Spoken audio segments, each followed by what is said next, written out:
Alors, regardons certaines des personnes qui paniquent. Voici Ellie Kohanim. Elle est l'ancienne envoyée spéciale adjointe des États-Unis pour la lutte contre l'antisémitisme. Nous le savons tous. Elle a travaillé sous la direction de Mike Pompeo pour attaquer l'activisme de solidarité pro-palestinien. C'est ce que ce travail implique. Donc la voilà. Il y a une photo du 11 septembre, le World Trade Center en feu, avec la légende. N'oubliez jamais, le vote anticipé commence aujourd'hui. Votez pour Andrew Cuomo. Donc quoi? Comme si Mamdani était responsable du 11 septembre et qu'il y en aurait un autre s'il était élu. Et j'ai trouvé que Matt Lieb avait fait une blague drôle. C'est un humoriste qui anime le podcast Bad Hasbar avec mon frère. Et il a dit ceci. Je sais que tu voulais que ce soit raciste envers Mamdani, mais ça se lit surtout comme « Votez Cuomo, sinon on refera un autre 11 septembre ». Eh bien, c'est pas une blague. C'est ce qu'elle fait. Ouais. Je veux dire, bon, je reviendrai sur ce point plus tard. Je pense que tu sais, passons en revue quelques-unes de ses opinions. Matt Walsh. Oui, le type qui ne pourrait jamais exister sans barbe. Si jamais il se rasait, toute son image serait discréditée. Alors il partage une vidéo de Zohran Mamdani, du père de Zohran Mamdani, parlant des racines coloniales des États-Unis. Passez cet extrait, on le passe.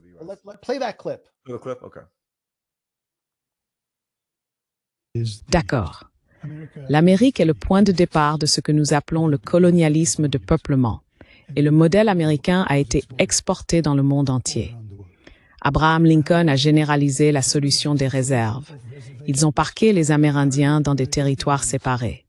Pour les nazis, cela a été une source d'inspiration. Hitler a compris deux choses. Premièrement, que le génocide était faisable, qu'il était possible de commettre un génocide. C'est ce qu'Hitler a compris. La deuxième chose qu'il a comprise, c'est qu'il n'était pas nécessaire d'avoir une citoyenneté commune. On pouvait différencier les gens. Les lois de Nuremberg ont été calquées sur les lois américaines. Quoi qu'il en soit, les États-Unis ont mis les Indiens dans des réserves. Les États-Unis ont inventé le modèle.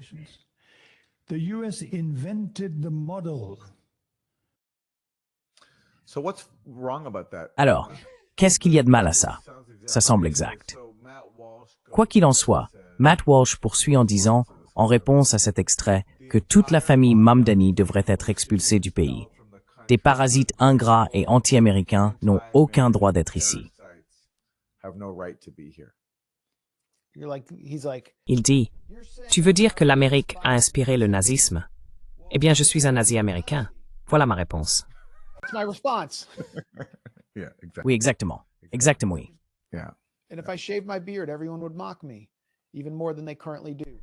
Et si je me rasais la barbe, tout le monde se moquerait de moi encore plus qu'ils ne le font déjà.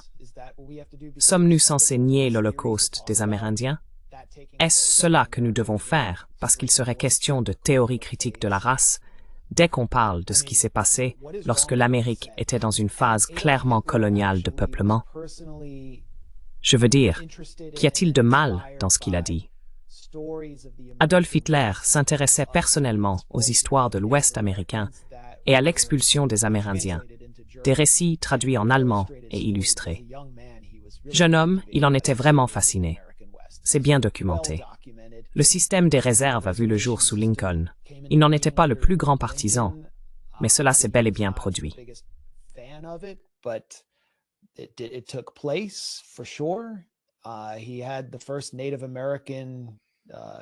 Il a nommé le premier chef amérindien du Bureau des Affaires indiennes et était, je dirais, plus progressiste que la plupart des présidents de son époque sur cette question. Mais il a tout de même supervisé une oppression brutale des Amérindiens. C'est évidemment une sorte de tableau du colonialisme de peuplement israélien. Je ne sais pas, je n'ai pas vu l'intégralité du discours. Mais je veux dire, Hitler s'est aussi inspiré de ce que l'Allemagne a fait en Namibie à travers son projet colonial. Mais oui, aux États-Unis, cela s'est produit. Donc, Selon Matt Walsh, si ton père présente une histoire critique et exacte des États-Unis au 19e siècle, toute ta famille devrait être expulsée. Et encore une fois, c'est leur scénario. C'est leur campagne contre Mamdani.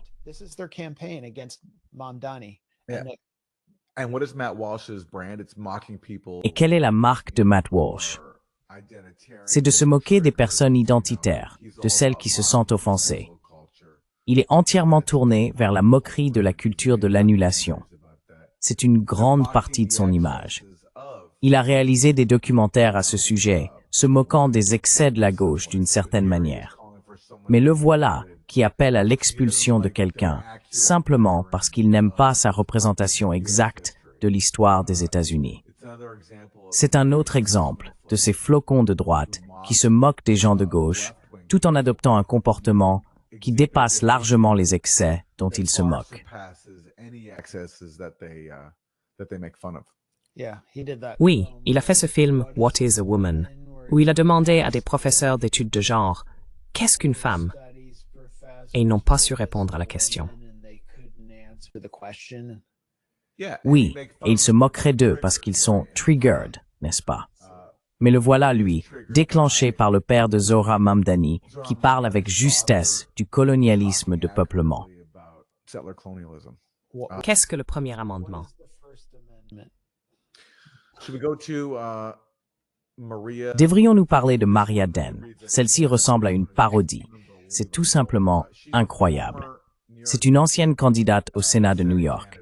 Et voici ce qu'elle a dit. Chaque fois que j'entends la base antisémite de Mamdani crier « taxer les riches », je pense en réalité qu'ils disent « taxer les Juifs ». Ils sont obsédés par le fait de taxer Israël. Ils sont obsédés par le dénigrement d'Israël et des riches new-yorkais juifs comme Bill Ackman. Faites le lien. Que la gouverneure Kathy Hochul suive ce mouvement est répugnant. Avoir le juif Bernie Sanders là pour servir de couverture redéfinit l'expression « idiot utile ». Tout cela me donne la chair de poule. Votez pour Andrew Cuomo. Faisons passer le message que la haine n'a pas sa place à New York. Enfin, écoutez, je ne sais pas quelle influence elle a, donc peut-être qu'on s'en prend vraiment à plus petit que nous. C'est un peu comme Mark Levin qui se plaint qu'à chaque fois qu'il entend des gens critiquer les néoconservateurs, ce qu'ils veulent vraiment dire, c'est les Juifs. C'est la même chose. Taxer les riches veut dire taxer les Juifs.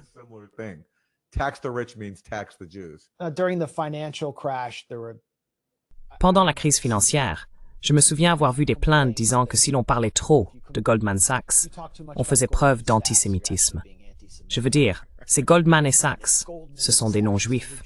Et qualifier l'entreprise de calmar vampire sur le visage de l'humanité était censé être antisémite. Donc oui, combattons la haine, mais ne critiquons pas les riches. Luttons contre l'antisémitisme. Bill Ackman est juif, non? Tous les juifs sont Bill Ackman. C'est ce qu'elle dit. Et que dit Bill Ackman? Je veux dire, il a eu des prises de position incroyables. D'ailleurs, Bill Ackman est au centre de tout cela.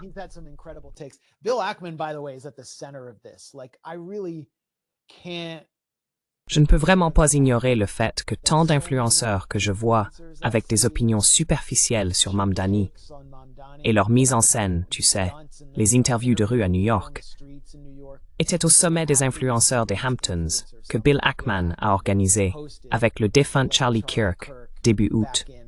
Ils travaillaient déjà sur un scénario de victoire possible de Mamdani et sur la manière dont ils allaient y réagir. Une grande partie de tout cela passe aussi par les comptes personnels de réseaux sociaux d'Andrew Cuomo. C'est lui qui diffuse tout ça. Donc Bill Ackman est au centre de cette affaire. Et il a présenté ici un choix binaire intéressant.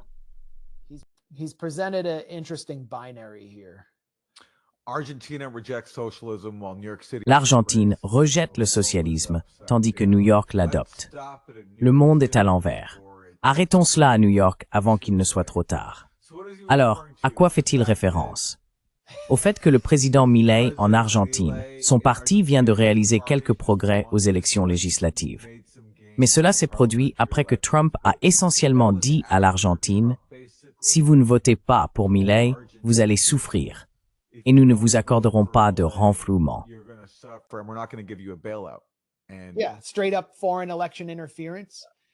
Oui, une ingérence électorale étrangère pure et simple. Et qu'est-ce que Milei, sinon l'un des pires échecs politiques du XXIe siècle? Il vient de faire s'effondrer le peso, a imposé des politiques d'austérité censées détruire la bête gouvernementale et instaurer le libre marché, ce qui a fini par provoquer un chômage massif, des manifestations et la faim, nécessitant un plan de sauvetage de 40 milliards de dollars. Au moins 20 milliards de cette somme proviennent du contribuable américain. Et qui est sauvé? Ce ne sont pas les Argentins, ce sont les détenteurs d'obligations. Les amis milliardaires de Bill Ackman, comme Rob Citron, ami de Scott Bessent, le secrétaire au Trésor, qui détient une grande partie des obligations argentines.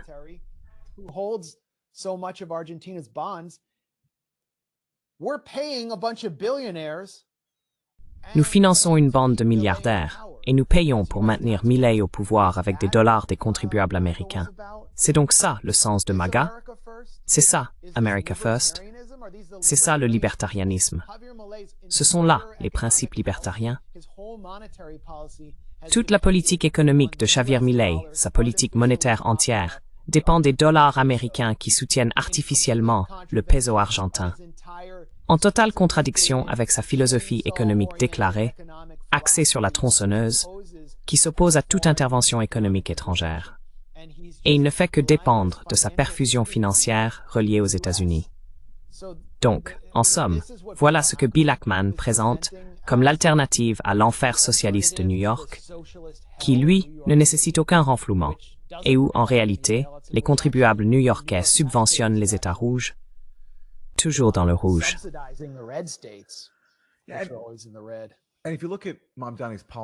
Et si vous regardez les politiques de Mamdani, elles sont plutôt modestes. Il veut qu'il y ait une épicerie subventionnée par le gouvernement dans chaque arrondissement, ce qui est une initiative assez modeste.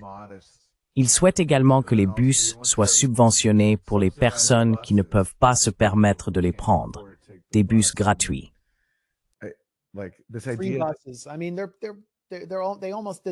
Ils ont presque fait ça à Washington, sans la moindre controverse.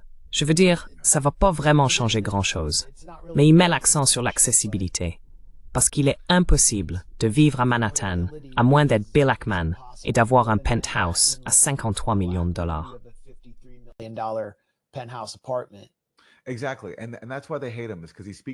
Exactement.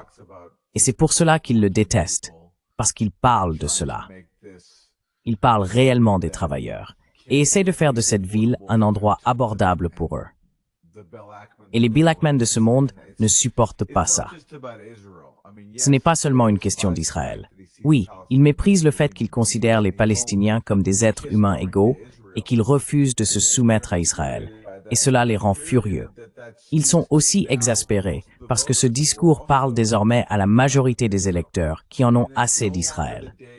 Ce ne sont plus les jours de Jesse Jackson, quand vous savez, Jesse Jackson a été surpris hors micro en train d'appeler New York Emi Town et qu'il a dû passer le reste de sa carrière politique à s'en excuser. Il ne s'en est jamais remis. Ce n'est plus Emi Town. Et c'est une chose formidable. Nous allons avoir un maire musulman de Emi Town. C'est formidable à voir. C'est l'enthousiasmant. Mais cela va bien au-delà d'Israël.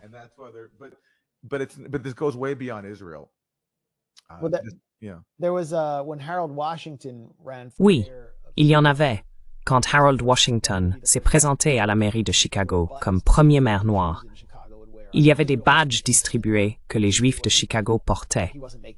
Je veux dire, Israël n'était pas un sujet à l'époque, mais ce n'est pas comme s'il en faisait un. Il disait « Juif pour Harold ». Il devrait avoir des badges « Juifs pour Zoran », parce que beaucoup de Juifs le soutiennent. La plupart des Juifs ne votent pas en fonction d'Israël. Ce sont les plus bruyants, les plus riches, les plus répugnants, les plus sataniques qu'ils font. Les Bill Ackman. Oui.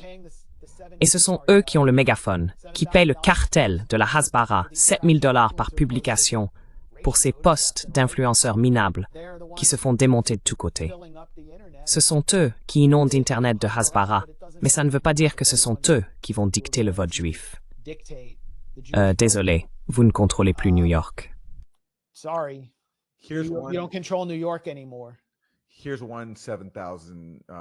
Voici l'une de ces influenceuses à $7 000 le poste, Ali Beth Stuckey. J'ai demandé à mes 840 000 abonnés sur Instagram, principalement des femmes chrétiennes, quelle était leur plus grande inquiétude pour le pays en ce moment. Et de loin, la réponse la plus fréquente est l'influence croissante de l'islam. J'aimerais voir cette préoccupation se refléter dans le Parti républicain dès que possible.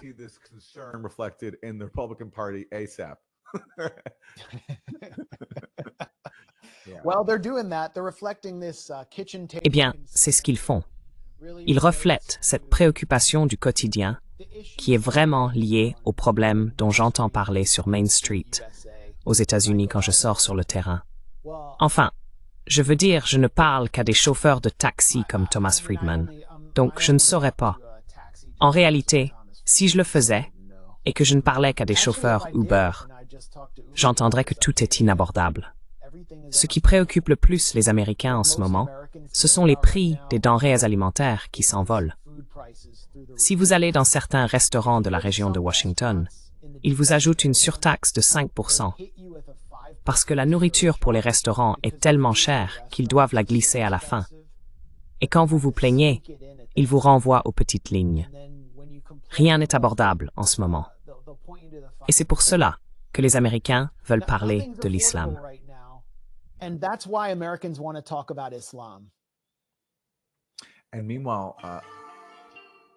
Et pendant ce temps, les prestations du programme SNAP pour des millions de personnes s'épuisent à cause de la fermeture du gouvernement et des coupes de Trump dans le programme. Ainsi, dans les semaines à venir, à moins que la fermeture ne soit résolue, des millions de personnes ne recevront pas leurs prestations SNAP, dont elles dépendent pour survivre. Et en même temps, nous jetons de l'argent par les fenêtres pour renflouer l'Argentine. En plus de tout l'argent donné à Israël et de tout celui désormais consacré à un projet de changement de régime.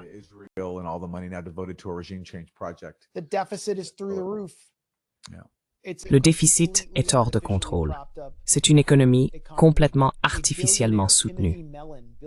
Un milliardaire, Timothy Mellon, héritier de la fortune pétrolière Mellon, verse 150 millions de dollars pour financer les troupes, pour financer l'armée pendant la fermeture du gouvernement, ce qui revient essentiellement à un pot de vin déguisé à Donald Trump. Je veux dire, c'est un homme qui a contribué aux campagnes de Trump et de RFK. Toute la plutocratie est donc visible au grand jour. Et c'est pour cela qu'il faut parler de l'islam. C'est la diversion ultime.